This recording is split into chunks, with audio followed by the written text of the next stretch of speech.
이곳은 미국 아틀란타 CNN 본사입니다. 30년 경력의 범죄 분석 전문가 엘레나 하르트만이 화면 속 통계를 보며 코웃음을 치고 있었어요. 겨울밤 한강에서 여성들이 혼자 조깅한다고요? 이건 명백한 통계 조작입니다. 런던, 파리, 베를린 어느 도시든 겨울밤은 범죄의 온상이거든요. 하물며 인구 1,000만의 거대 도시에서 밤 10시에 강변을 걷는다는 게 말이 됩니까? 편집장이 던진 도전장은 간단했습니다. 그렇게 확신한다면 직접 가서 확인해보라. 하지만 15년간 전 세계 도시 안전을 분석해온 그녀에게 한국은 그저 또 하나의 거짓 통계일 뿐이었어요. 과연 세계적 전문가의 확신을 뒤흔든 서울의 진실은 무엇이었을까요? 대체 어떤 일이 벌어진 건지 지금 바로 알아보겠습니다. 잠깐만요. 혹시 지금 어디서 듣고 계신가요? 구독과 좋아요 미리 눌러주시면 건강하고 행복한 기운 듬뿍 받으실 거예요. 저는 엘레나 하르트만입니다. CNN 인터내셔널에서 15년째 도시 범죄 통계를 분석하고 있어요. 숫자는 거짓말하지 않거든요. 적어도 지금까지는 그랬습니다. 이른 아침 아틀란타 CNN 빌딩 27층. 회의실 대형 스크린에 붉은 그래프가 떠 있었어요. 겨울철 야간 범죄 통계였습니다. 모든 선이 위를 향하고 있었죠. 런던 하이드파크, 전년 대비 31% 증가. 파리 생강 일대, 28%. 베를린 티어가르텐, 무려 45%였습니다. 저는 레이저 포인터로 화면을 가리켰어요. 보시다시피 겨울철에는 모든 도시의 야간 범죄율이 급증합니다. 편집장 마이클이 고개를 끄덕였어요. 하지만 표정이 어딘가 이상했습니다. 뭔가 감추고 있는 듯한 미소였거든요. 엘레나, 그런데 말이야. 그가 다른 자료를 꺼냈습니다. 아시아 도시 통계였어요. 서울이라는 이름이 보였습니다. 이 도시는 정반대야.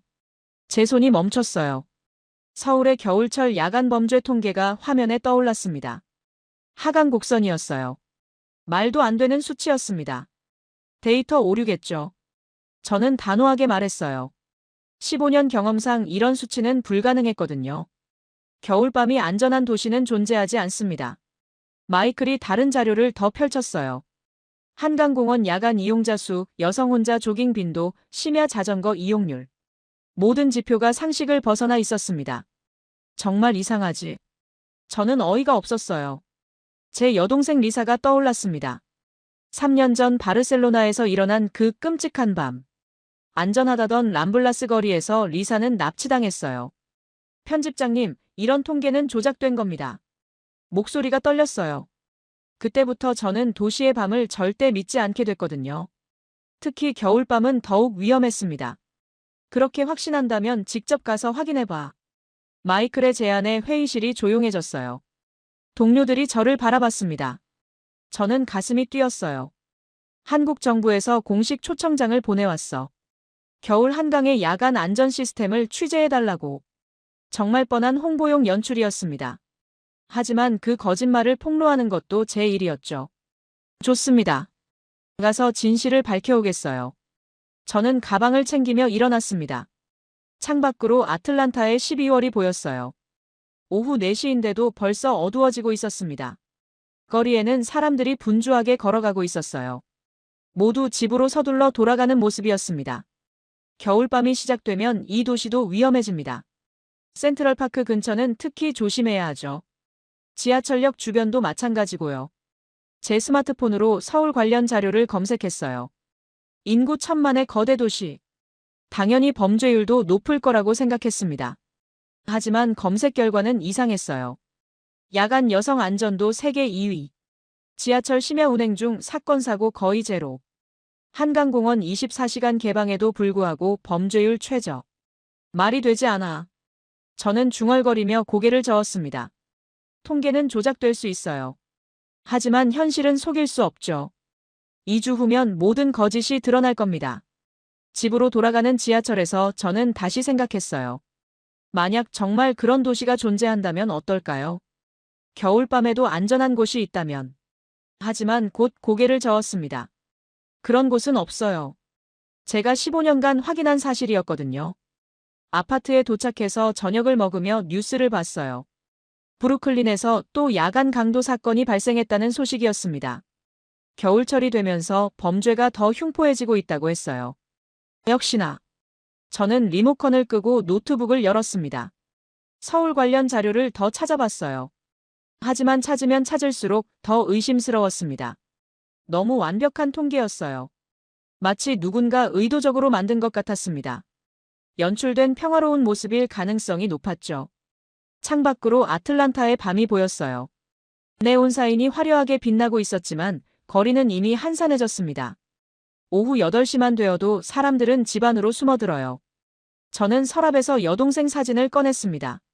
리사의 밝은 미소가 저를 바라보고 있었어요.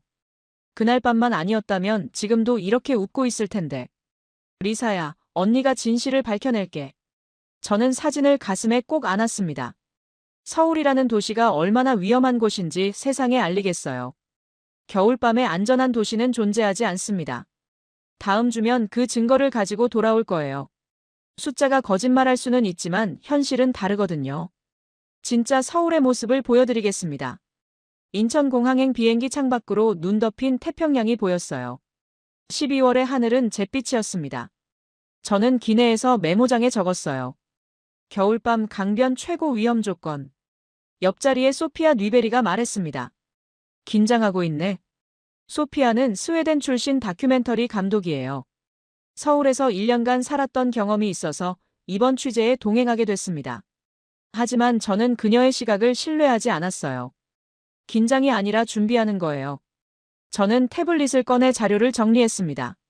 세계 주요 도시들의 겨울철 범죄 통계가 화면에 떠올랐어요. 모든 도시가 같은 패턴을 보였습니다. 11월부터 2월까지 범죄율 급증. 서울도 예외일 수 없어요. 소피아가 고개를 저었습니다. 1년 살아봤는데 정말 달라. 특히 겨울 한강이. 저는 코웃음을 쳤어요. 1년으로는 도시의 진짜 모습을 알 수 없어요. 표면적인 인상에 속은 거죠. 감정적 판단은 위험해요. 비행기가 인천공항에 착륙했습니다. 오후 2시 현지 시간. 이미 해가 기울어지고 있었어요. 겨울 해는 짧습니다. 공항 입국장을 나오며 저는 주변을 관찰했어요. 사람들의 표정, 걸음걸이, 경계하는 정도. 하지만 이상했습니다. 너무 평온해 보였어요. 연출이군. 저는 속으로 중얼거렸습니다. 외국 기자가 온다는 소식을 듣고 미리 준비한 모습일 거예요. 진짜 일상은 다를 겁니다. 택시를 타고 서울 시내로 향했어요. 창밖으로 보이는 풍경이 예상과 달랐습니다. 오후 3시인데도 거리에 사람들이 많았어요. 특히 여성들이 혼자 걸어다니는 모습이 보였습니다. 저 사람들 위험하다는 걸 모르나요? 소피아가 웃었어요. 위험할 게 없으니까 그런 거지. 저는 고개를 저었습니다. 아직 해도 안 졌는데 벌써 저런 모습이면 밤에는 어떨까요? 분명 거리가 텅 빌 거예요. 택시가 한강대교를 건넜습니다. 강물이 잔잔하게 흐르고 있었어요. 다리 위에서 내려다본 한강공원에 사람들이 보였습니다. 오후 4시인데도 조깅하는 사람들이 있었어요. 저기 봐요. 소피아가 창을 가리켰습니다. 자전거를 타는 중년 부부가 보였어요. 하지만 곧 어둠이 내릴 시간이었습니다. 지금은 괜찮겠지만 밤이 되면 다르겠죠. 호텔에 도착해서 체크인을 했어요. 직원이 완벽한 영어로 서울 지도를 펼쳐 보였습니다. 관광지뿐 아니라 병원, 경찰서 위치까지 표시해줬어요. 혹시 밤늦게 외출하실 계획이세요? 직원이 물었습니다. 저는 고개를 끄덕였어요. 그럼 이 앱 설치해보세요. 안전귀가 서비스예요. 직원이 건넨 카드에 QR코드가 있었습니다. 안전귀가 서비스라니. 역시 밤이 위험하니까 이런 앱이 있는 거겠죠. 객실에서 창밖을 내려다봤어요. 오후 5시. 해가 지기 시작했습니다. 거리에 사람들이 하나둘씩 사라질 시간이에요. 하지만 이상했습니다. 사람들이 줄어들지 않았어요. 오히려 퇴근하는 사람들로 더 붐비는 것 같았습니다. 잠깐 나가볼까요? 소피아가 제안했어요. 저는 망설였습니다. 아직 해가 완전히 지지 않았으니까요. 거리로 나왔을 때 온도는 영하 3도였어요. 바람이 차가웠습니다. 하지만 사람들은 여전히 평온하게 걸어 다녔어요. 편의점 앞에 자전거들이 줄지어 세워져 있었습니다. 자물쇠도 없이 그냥 세워둔 것들이었어요. 저는 놀랐습니다. 저런 걸 도난당하지 않나요? 소피아가 어깨를 으쓱했어요. 여긴 그런 일이 거의 없어. 말이 안 됐어요. 어떤 도시든 자전거 도난은 흔한 일이거든요. 특히 겨울철에는 더욱 심해지죠. 지하철역으로 들어갔습니다. 오후 6시 러시아워였어요. 사람들로 붐볐니다. 하지만 밀치거나 다투는 모습은 보이지 않았어요. 전동차 안에서 저는 승객들을 관찰했습니다. 대부분 스마트폰을 보거나 조용히 앉아 있었어요. 경계하는 사람은 아무도 없었습니다. 너무 무방비 상태네요. 저는 속으로 생각했어요. 이런 모습이 진짜라면 정말 위험한 일이죠.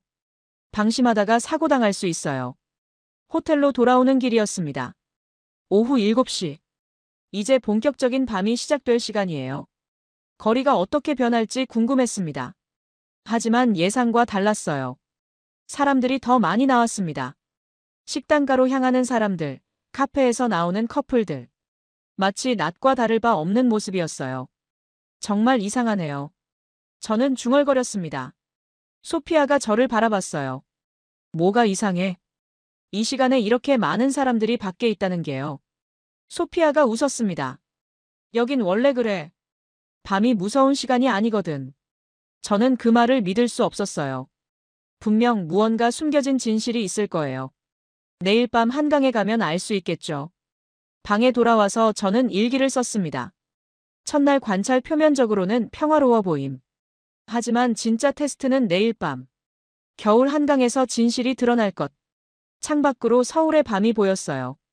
네온사인이 화려하게 빛나고 있었지만 뭔가 다른 느낌이었습니다. 뉴욕처럼 공격적이지 않고 부드러웠어요. 하지만 저는 속지 않을 거예요. 내일 밤 한강에서 이 도시의 진짜 얼굴을 보겠습니다. 눈발이 흩날리기 시작했습니다. 오후 9시 30분. 온도는 영하 5도까지 떨어졌어요. 바람이 강하게 불어서 체감 온도는 더 낮았습니다. 정말 나가실 거예요? 호텔 직원이 걱정스럽게 물었어요. 저는 두터운 패딩을 입고 목도리를 단단히 감았습니다. 네, 취재니까요. 소피아가 카메라를 메고 나왔어요. 그녀도 방한복을 완전 무장했습니다. 하지만 표정은 전혀 걱정스럽지 않았어요. 택시에서 기사에게 말했습니다. 한강공원 반포 한강공원으로 가주세요. 기사가 백미러로 저희를 바라봤어요. 이 시간에 한강공원이요? 너무 춥지 않으세요? 추위를 걱정하는 거였습니다. 위험을 걱정하는 게 아니라요. 저는 그 차이가 이상했어요. 괜찮아요. 택시가 한강대교를 건넜습니다. 창밖으로 보이는 한강이 고요했어요. 강물 위로 다리들의 불빛이 반사되고 있었습니다. 아름다운 풍경이었지만 저는 긴장했어요. 이 시간, 이 계절, 이 장소. 모든 조건이 범죄 발생에 최적화되어 있었거든요. 특히 외국인 여성 둘이 돌아다니기에는 너무 위험했습니다. 저기 봐. 소피아가 창을 가리켰어요. 강변 산책로에 불빛이 보였습니다. 가로등이 밝게 켜져 있었어요. 그리고 믿기 힘든 광경이 펼쳐졌습니다. 사람들이 있었어요. 밤 10시가 다 되어가는 시간인데 말이죠. 택시에서 내리는 순간 찬 바람이 얼굴을 때렸습니다. 눈송이들이 옷에 달라붙었어요. 하지만 제 눈은 다른 곳에 고정되어 있었습니다. 산책로를 혼자 뛰어가는 여성이 보였어요. 이어폰을 끼고 있었습니다. 주변 소리를 전혀 들을 수 없는 상태였죠. 말도 안 돼. 저는 중얼거렸습니다. 겨울밤 10시에 혼자 조깅을 한다고요? 게다가 이어폰까지 끼고 완전 무방비 상태로요? 더 놀라운 건 그 여성이 전혀 경계하지 않는다는 거였어요. 주변을 두리번거리지도 않고 당당하게 뛰고 있었습니다. 김서윤 씨예요. 소피아가 말했어요. 1년 전에 인터뷰한 적이 있어. 매일 밤 이 시간에 뛰어요. 매일 밤이라고요? 겨울에도요? 저는 이해할 수 없었습니다. 벤치에 중년 부부가 앉아 있었어요. 컵라면을 먹고 있었습니다. 한겨울밤에 야외에서 라면을 먹는 모습이었어요. 여보, 라면 더 끓일까?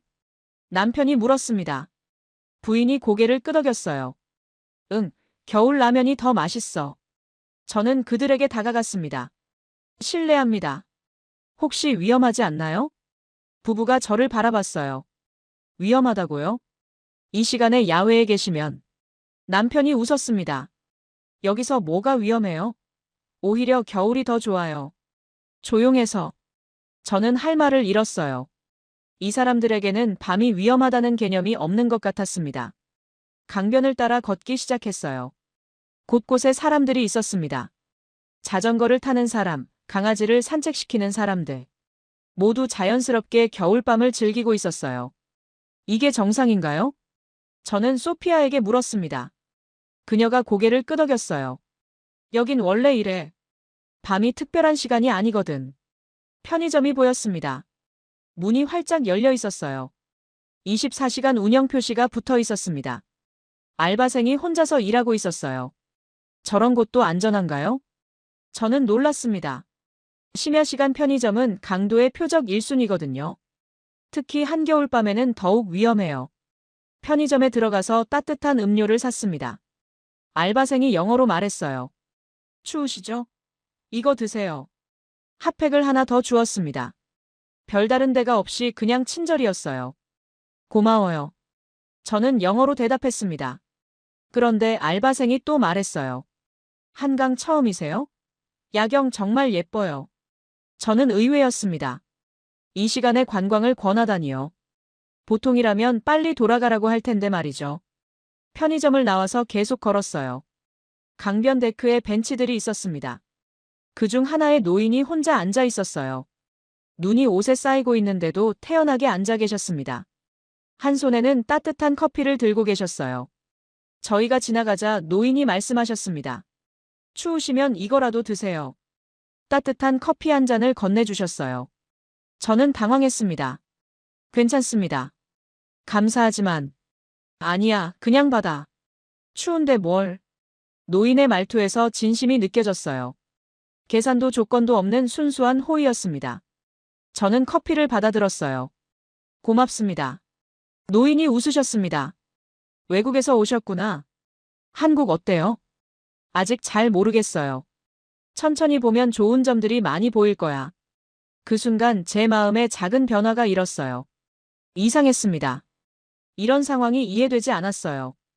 겨울밤 10시가 넘은 시간에 노인이 혼자 앉아 계시는 것도 그렇고, 낯선 외국인에게 커피를 건네는 것도 그렇고, 모든 게 제가 알던 상식과 달랐습니다. 소피아, 정말 매일 이런가요? 응, 여기선 이게 일상이야. 저는 고개를 저었어요. 일상일 리가 없어요. 분명 무언가 특별한 이유가 있을 거예요. 그때 뒤에서 발소리가 들렸습니다. 저는 반사적으로 돌아봤어요. 베를린에서 몸에 밴 경계 본능이었죠. 하지만 그냥 산책하는 가족이었어요. 아빠가 아이를 어깨에 태우고 있었고 엄마가 옆에서 웃으며 걸어왔습니다. 그들이 저희 옆을 지나가며 말했어요. 안녕하세요. 추우시죠? 자연스러운 인사였습니다. 경계도 의심도 없는 평범한 인사. 저는 그 순간 깨달았어요.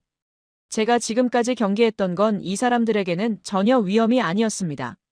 밤도 겨울도 강변도 아무것도 위험하지 않았어요. 위험하다고 생각하는 건 저뿐이었습니다. 혹시 정말 안전한 건가? 그 생각이 머릿속을 스쳤을 때 제 가슴이 뛰기 시작했어요. 30년 넘게 갖고 있던 신념에 균열이 가는 느낌이었습니다. 다음 날 저녁 9시. 저는 다시 한강공원에 왔어요. 어젯밤의 충격이 가시지 않았거든요. 정말 매일 저런 모습일까 궁금했습니다. 눈이 그친 대신 바람이 더 차가웠어요. 영하 7도까지 떨어진 상태였습니다. 하지만 여전히 사람들이 있었어요. 저는 벤치에 앉아서 관찰하기 시작했습니다. 과학적 접근법이었어요. 감정에 휘둘리지 않고 객관적으로 분석하려고 했습니다. 오후 9시 15분. 혼자 조깅하는 여성 3명 확인. 자전거 타는 중년 남성 2명. 강아지 산책시키는 사람들 여러 명. 모든 게 어젯밤과 똑같았어요. 연출이 아니라면 정말 이게 일상인 거죠. 그때 벤치 옆에서 뭔가 떨어지는 소리가 났습니다. 고개를 돌려보니 검은색 지갑이 떨어져 있었어요. 누군가 지나가다 떨어뜨린 모양이었습니다. 지갑이 반쯤 열려서 카드들이 보였어요. 현금도 몇 장 들어 있었습니다. 저는 스톱워치를 켰어요. 사회 실험을 해보기로 했거든요. 과연 몇 분 만에 누군가 가져갈까 궁금했습니다. 첫 번째로 지나간 사람은 대학생이었어요. 지갑을 힐끔 보더니 그냥 지나갔습니다. 손도 대지 않았어요. 두 번째는 중년 여성이었습니다. 지갑을 발견하고 잠시 멈췄어요. 하지만 가져가지 않고 주변을 둘러봤습니다. 주인을 찾는 모습이었어요. 5분이 지났습니다. 벌써 10명이 넘는 사람들이 지갑을 봤어요. 하지만 아무도 가져가지 않았습니다. 베를린이었다면 30초도 안 되어 사라졌을 거예요. 뉴욕도 마찬가지였을 겁니다. 하지만 여기서는 달랐어요. 10분째 되는 순간이었습니다. 한 할아버지가 지갑 쪽으로 다가왔어요. 드디어 예상대로 되는 건가 싶었죠. 하지만 할아버지는 지갑을 가져가지 않았습니다. 대신 바람에 날아갈까봐 벤치 안쪽 깊숙이 밀어 넣으셨어요. 그리고는 주변을 둘러보며 주인을 찾았습니다.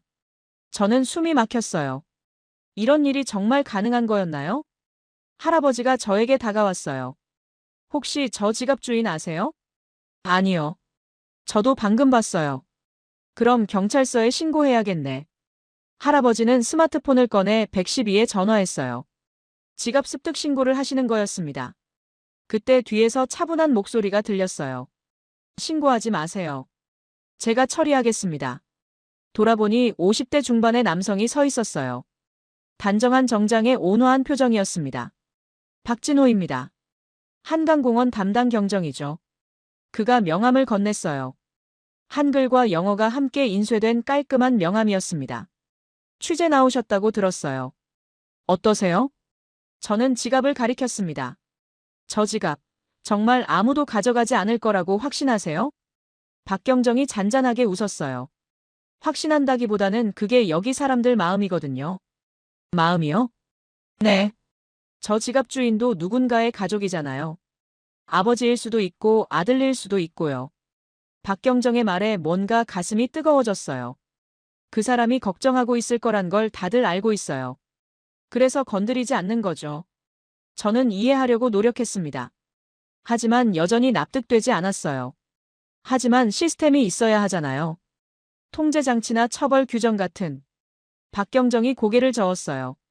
시스템은 사람을 통제할 수 있지만 마음은 통제할 수 없어요. 그 말에 저는 할 말이 없었습니다. 여기 사람들은 통제되지 않고도 서로를 배려하거든요. 그때 지갑의 주인이 나타났습니다.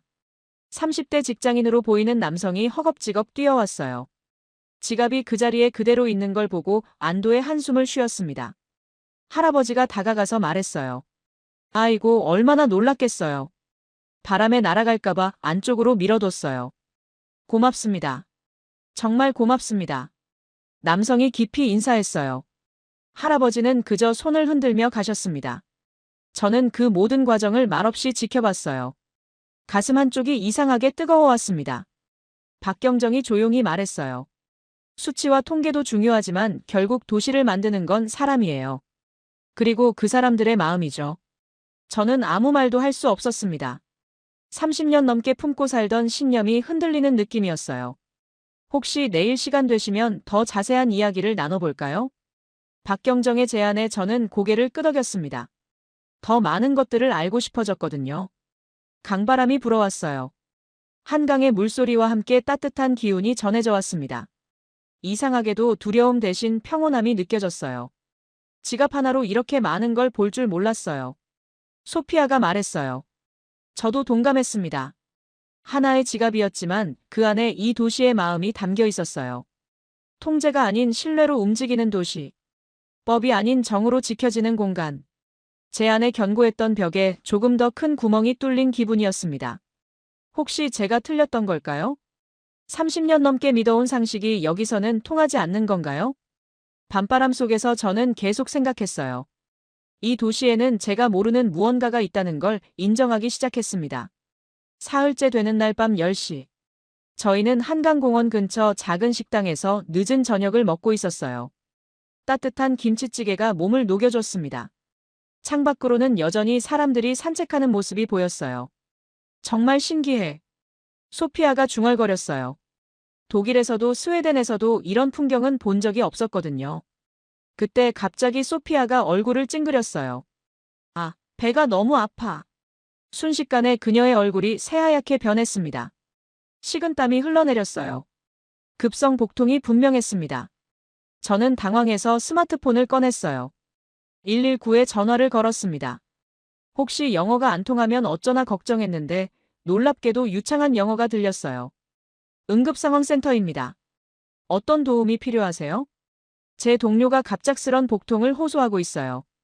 외국인이고 위치는. 말을 마치기도 전에 식당 사장이 다가왔습니다. 전화를 받아들더니 한국어로 정확한 주소를 알려줬어요. 골목길 이름까지 세세하게 설명했습니다. 3분 안에 도착합니다. 정말 3분 만에 구급차 사이렌 소리가 들렸어요. 그런데 더 놀라운 건 구급차가 좁은 골목길로 막힘없이 들어온 거였어요. 주차된 차들이 어느새 모두 비켜나 있었습니다. 누가 지시한 것도 아닌데 자연스럽게 길을 만들어준 거였어요. 구급대원들이 들어오더니 능숙하게 소피아를 살폈습니다. 걱정 마세요. 큰 문제는 아닌 것 같아요. 영어로 차분하게 설명하면서 응급처치를 했어요. 그 과정에서 식당 사장은 물수건을 가져다주고 다른 손님들은 조용히 자리를 비켜줬습니다. 아무도 구경하거나 스마트폰을 꺼내지 않았어요. 그저 묵묵히 도움이 될 만한 일들을 했습니다. 베를린이었다면 벌써 SNS에 올라갔을 텐데. 저는 속으로 생각했어요. 하지만 여기서는 달랐습니다. 사생활을 보호해주는 배려가 자연스러웠어요. 병원까지 가는 구급차 안에서도 놀라운 일들이 계속됐어요. 구급대원이 병원에 미리 연락해서 응급실 접수를 준비해뒀다고 했습니다. 외국인 전용 통역 서비스도 대기 중이에요. 한국에 온 지 얼마나 되셨어요? 사흘째예요. 그러면 여행자 보험이 있으시겠네요. 하지만 그것과 상관없이 응급처치는 걱정 마세요. 병원에 도착하자마자 준비된 시스템이 작동했습니다. 접수처에서 여권만 보여주면 모든 절차가 끝났어요. 5분도 안 되어 진료실로 안내됐습니다. 의사가 영어로 자세히 설명해줬어요. 급성 소화불량이네요. 큰 문제는 아니지만 수액 치료를 받으시는 게 좋겠어요. 간호사가 수액을 준비하면서 말했습니다. 불편한 점 있으시면 언제든 말씀하세요. 통역 서비스도 24시간 이용 가능해요. 3시간 후 소피아의 상태가 완전히 회복됐습니다. 퇴원 수속을 밟으면서 가장 놀라운 순간이 왔어요. 총 진료비가 6만 7천 원입니다. 저는 귀를 의심했어요. 잠깐 다시 한번 말씀해 주세요. 6만 7천 원이요. 한화로요. 유로로 환산하면 50유로 정도였습니다. 독일에서라면 응급실비만 300유로는 나왔을 텐데요. 정말 이게 전부예요? 네. 수액 치료비와 약값까지 포함된 금액이에요. 저는 영수증을 받아들고 한참을 들여다봤습니다. 뭔가 착오가 있는 게 아닐까 싶었거든요. 병원을 나오면서 소피아가 말했어요. 이제 좀 믿겠어? 여기가 정말 다르다는 걸. 저는 고개를 끄덕이지 않을 수 없었습니다. 시스템 하나하나가 완벽하지는 않았지만 그 시스템을 움직이는 사람들의 마음이 완벽했어요. 구급대원도 의료진도 심지어 식당 사장까지. 모두가 자신의 역할을 넘어서 한 사람 한 사람을 배려했습니다. 택시를 타고 호텔로 돌아가는 길에 저는 창밖을 바라봤어요. 밤 늦은 시간인데도 병원 응급실에는 여전히 환한 불이 켜져 있었습니다. 누군가의 아픔을 치료하기 위해 깨어있는 사람들. 그 생각에 가슴이 따뜻해졌어요. 위기 상황에서 진짜 모습이 드러나는 법이죠. 소피아가 말했어요. 저도 동감했습니다. 아픈 사람을 위해 길을 비켜주는 운전자들. 구경하지 않고 조용히 배려하는 시민들. 과도한 비용을 받지 않는 의료 시스템. 모든 게 연결되어 있었어요. 개별적인 친절이 아니라 사회 전체의 문화였습니다. 처음으로 이 도시가 안전하다는 걸 피부로 느꼈어요. 저는 솔직하게 말했어요. 안전하다는 게 단순히 범죄가 없다는 뜻이 아니었습니다. 아플 때 보호받을 수 있다는 안전. 도움이 필요할 때 누군가 나서준다는 안전. 계산하지 않고도 배려받을 수 있다는 안전. 그런 종류의 안전이었어요. 호텔방에 돌아와서 저는 일기를 썼습니다. 오늘 응급 상황을 통해 이 도시의 진짜 모습을 봤다. 시스템이 아니라 사람들의 마음이 이곳을 안전하게 만들고 있었다. 창밖으로 서울의 야경이 보였어요. 네온사인들이 부드럽게 빛나고 있었습니다. 예전 같으면 화려함 뒤에 숨은 위험을 생각했을 텐데 이제는 달랐어요. 그 불빛들이 누군가를 위한 배려라는 걸 알 수 있었습니다. 밤길을 밝혀주고 길을 안내하는 따뜻한 마음. 제 안에서 뭔가 변하고 있었어요. 의심과 경계로 가득했던 마음에 다른 감정이 싹트기 시작했습니다. 신뢰였어요. 사람을 향한 신뢰. 나흘째 되는 날 저는 인사동의 조용한 전통 찻집을 찾았습니다. 한국의 일상적인 모습을 보고 싶었거든요. 소피아는 다른 일정이 있어서 혼자 갔어요. 찻집은 한옥을 개조한 아담한 공간이었습니다. 나무 향기와 차우리는 냄새가 어우러져 평온했어요. 벽에는 한국 전통 그림들이 걸려 있었습니다. 젊은 여직원이 다가왔어요. 메뉴판을 내밀면서 뭔가 말하려다 멈췄습니다. 영어를 못하는 게 분명했어요. 영어 메뉴 있나요? 직원이 당황한 표정으로 고개를 저었습니다. 그러더니 다른 직원을 부르러 갔어요. 기다리는 동안 저는 점점 불쾌해졌습니다. 외국인 손님에게 이렇게 무관심할 수 있나 싶었거든요. 나이든 직원이 와서 영어로 설명하려 했지만 발음이 어색했어요. 메뉴를 가리키며 몇 마디 하더니 결국 포기하는 듯 했습니다. 저는 차를 주문하지도 않고 일어났어요. 괜찮습니다. 그리고는 찻집을 나와버렸습니다. 가슴이 답답했어요. 역시 겉으로는 친절한 척하지만 속내는 다른 건가 싶었습니다. 지난 며칠 동안 느꼈던 따뜻함이 착각이었나 하는 생각이 들었어요. 호텔로 돌아와서 소피아에게 그 이야기를 했습니다. 차별당한 기분이었어요. 소피아가 고개를 저었어요. 그건 차별이 아니야. 그냥 영어를 못해서 당황한 거라고. 당황했으면 더 노력해야죠. 번역기라도 써보든지. 너는 왜 그렇게 모든 걸 부정적으로 해석하려고 해? 저는 화가 났습니다. 제가 민감한 게 아니에요. 명백한 차별이었다고요. 결국 혼자 방으로 돌아왔어요. 마음이 복잡했습니다. 며칠 동안 느꼈던 따뜻함이 한순간에 사라진 기분이었어요. 다음 날 아침 다시 그 찻집을 찾아갔습니다. 어제의 일이 정말 차별이었는지 확인하고 싶었어요. 문을 열고 들어가자 어제 그 젊은 직원이 저를 알아봤습니다. 놀란 표정으로 뭔가 준비하더니 스마트폰을 들고 다가왔어요. 번역 앱이 켜져 있었습니다. 화면에 한글과 영어가 함께 떠 있었어요. 어제 영어를 못해서 도와드리지 못해 정말 죄송했습니다. 저는 순간 말문이 막혔습니다. 직원이 번역 앱으로 계속 말했어요. 밤새 영어 공부했어요. 외국 손님이 오시면 뭐라도 도움을 드리고 싶은데 실력이 부족해서 미안했어요. 목소리에 진심이 담겨 있었습니다. 어제 제가 나간 후에 얼마나 미안해했을지 상상이 됐어요. 오늘은 꼭 맛있는 차를 대접하고 싶어요. 괜찮아요. 정말 괜찮아요. 제가 영어로 말하자 직원이 환하게 웃었습니다. 그리고는 정성스럽게 차를 우려주었어요. 향긋한 대추차였습니다. 한 모금 마시는데 눈물이 날 뻔했어요. 차가 달아서가 아니었습니다. 제가 얼마나 편견에 사로잡혀 있었는지 깨달았거든요. 차별이라고 생각했던 게 사실은 미안함이었습니다. 직원이 또 번역 앱으로 말했어요. 한국 좋아하세요? 네, 정말 좋아요. 제 대답에 직원이 박수를 쳤습니다. 그 순수한 기쁨에 저도 모르게 미소가 나왔어요. 찻집을 나올 때 직원이 작은 선물을 줬습니다. 전통차 한 봉지였어요. 번역 앱으로 좋은 추억 만들어 가세요라고 말했습니다. 거리에 나와서 저는 한참을 멈춰 섰어요. 도와주지 못해서 속상해하는 마음이었어요. 제가 얼마나 세상을 삐딱하게 봤는지 부끄러웠습니다. 편의점에서 아침을 사려고 했는데 지갑이 없다는 걸 깨달았어요. 호텔에 두고 온 모양이었습니다. 당황해서 점원에게 영어로 말했어요. 죄송해요. 지갑을 깜빡했네요. 호텔에서 가져올게요. 그런데 뒤에 있던 할아버지가 앞으로 나오셨습니다. 말없이 제 물건들 계산을 해주셨어요. 샌드위치와 커피 총 5,500원이었습니다. 아니에요. 괜찮아요. 제가 손사래를 쳤지만 할아버지는 이미 카드를 내셨어요. 그리고는 저를 보며 살짝 웃으시더니 말씀하셨습니다. 좋은 기억만 남기고 가세요. 그 한마디에 제 가슴이 먹먹해졌어요. 할아버지는 영수증도 받지 않고 그냥 나가셨습니다. 점원이 제게 말했어요. 자주 있는 일이에요. 한국 사람들 마음이 따뜻해서. 저는 그 자리에서 움직일 수가 없었습니다. 30년 넘게 쌓아온 방어벽이 조금씩 무너지고 있었어요. 호텔로 돌아가는 길에 저는 길을 잃었어요. 골목길이 복잡해서 방향 감각을 잃은 거죠. 스마트폰 지도를 보려는데 배터리가 다 떨어져 있었습니다. 당황하고 있는데 대학생 한 명이 다가왔어요. 도움이 필요하세요? 유창한 영어였습니다. 제가 호텔 이름을 말하자 친절하게 길을 알려줬어요. 제가 그쪽으로 가는 길이에요. 같이 걸을까요? 15분 정도 함께 걸으면서 이런저런 이야기를 나눴습니다.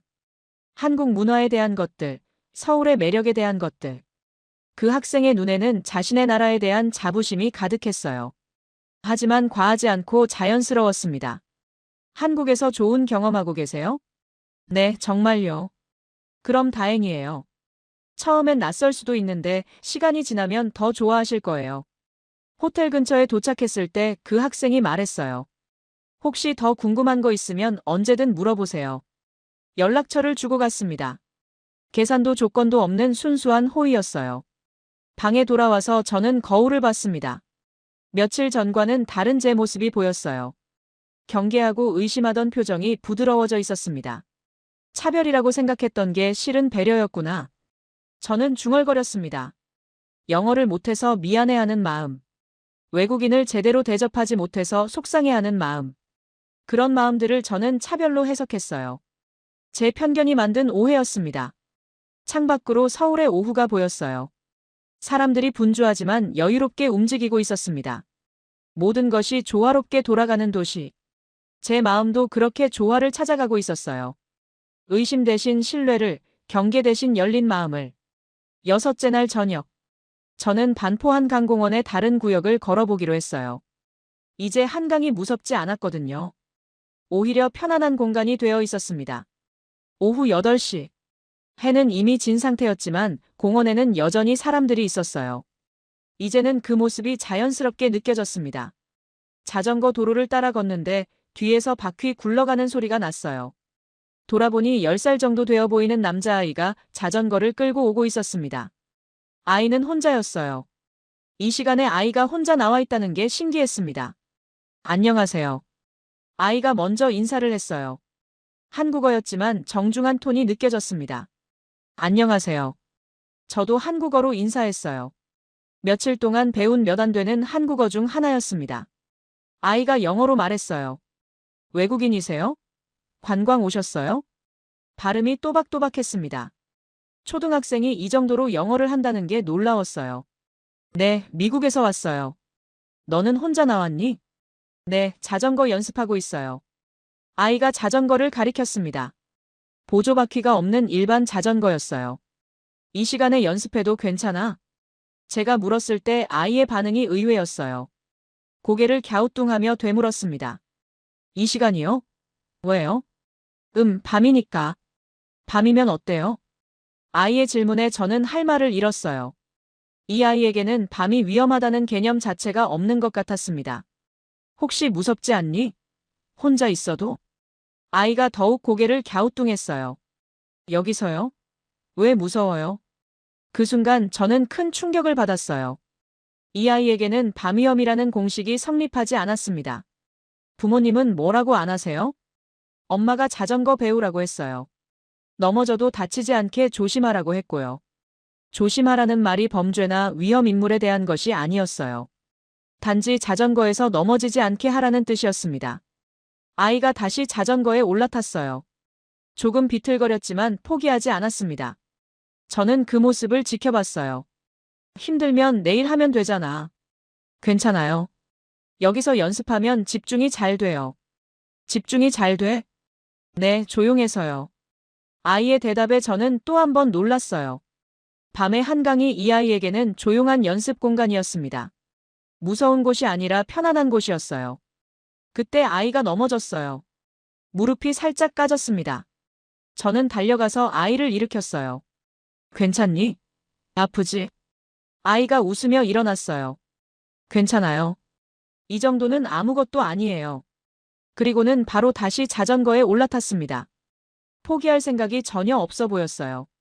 정말 대단하구나. 저는 진심으로 감탄했어요. 이 아이의 용기와 긍정적인 마음이 놀라웠습니다. 30분 정도 더 지켜봤어요.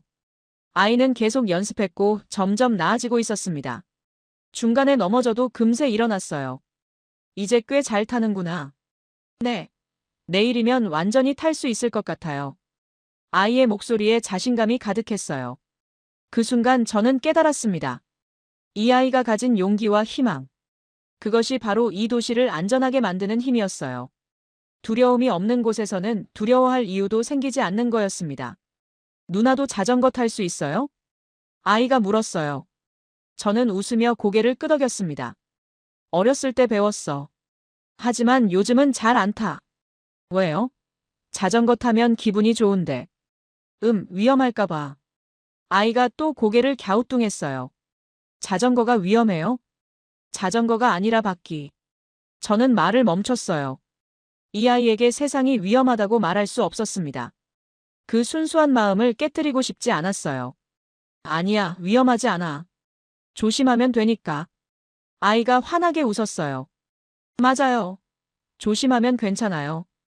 그때 멀리서 부르는 소리가 들렸어요. 민준아! 아이의 엄마였나 봅니다. 아이가 손을 흔들며 대답했어요. 엄마, 여기요. 중년 여성이 걸어왔어요. 외국인인 저를 보고도 전혀 놀라지 않았습니다. 안녕하세요. 저희 아이가 민폐 끼치지 않았죠? 정중한 인사였어요. 저는 고개를 저었습니다. 아니에요. 정말 착한 아이네요. 자전거 연습 도와주셔서 고마워요. 엄마가 아이에게 말했어요. 민준아, 인사드려. 민준이가 깊이 인사했어요. 고마웠어요, 누나. 나도 고마웠어. 용기를 배웠거든. 민준이가 고개를 갸우뚱했어요. 제가 누나한테 용기를 줬어요? 응, 정말 많이. 저는 진심으로 말했어요. 이 아이를 통해 저는 새로운 세상을 보게 됐습니다. 두려움 없는 세상. 밤이 위험하지 않은 세상. 아이들이 자유롭게 꿈을 키울 수 있는 세상. 민준이와 엄마가 떠난 후 저는 벤치에 앉았어요. 가슴이 벅찼습니다. 30년 넘게 품고 살던 두려움이 완전히 사라진 느낌이었어요. 이 아이들이 자라서 어떤 어른이 될까? 저는 상상해봤어요. 민준이 같은 아이들이 자란 사회. 서로를 신뢰하고 배려하는 어른들이 가득한 사회. 그것이 바로 제가 며칠 동안 목격한 서울의 모습이었어요. 우연이 아니라 필연이었습니다. 이런 아이들이 자라서 만든 사회였던 거죠. 밤바람이 불어왔어요. 하지만 더 이상 차갑게 느껴지지 않았습니다. 오히려 따뜻했어요. 제 마음도 그렇게 따뜻해져 있었습니다. 민준이가 준 용기와 희망으로 가득했어요. 내일이면 서울을 떠나야 합니다. 하지만 이곳에서 얻은 것들은 평생 간직할 거예요. 특히 민준이가 보여준 순수한 용기를 말이죠. 6개월이 지났습니다. 미국 CNN 본사에서 저는 완성된 다큐멘터리를 보고 있었어요. 제목은 겨울밤, 한강에서 찾은 답이었습니다. 편집장 마이클이 옆에 앉아 있었어요. 정말 대작이 나왔네. 시청률이 어떨지 기대돼. 하지만 저에게는 시청률보다 중요한 게 있었어요. 이 다큐멘터리를 통해 전하고 싶은 메시지가 있었거든요. 방영일이 다가왔습니다. CNN 프라임타임 9시. 제 손이 떨렸어요. 다큐멘터리가 시작됐습니다. 겨울 한강의 야경으로 오프닝이 열렸어요. 제 내레이션이 흘러나왔습니다.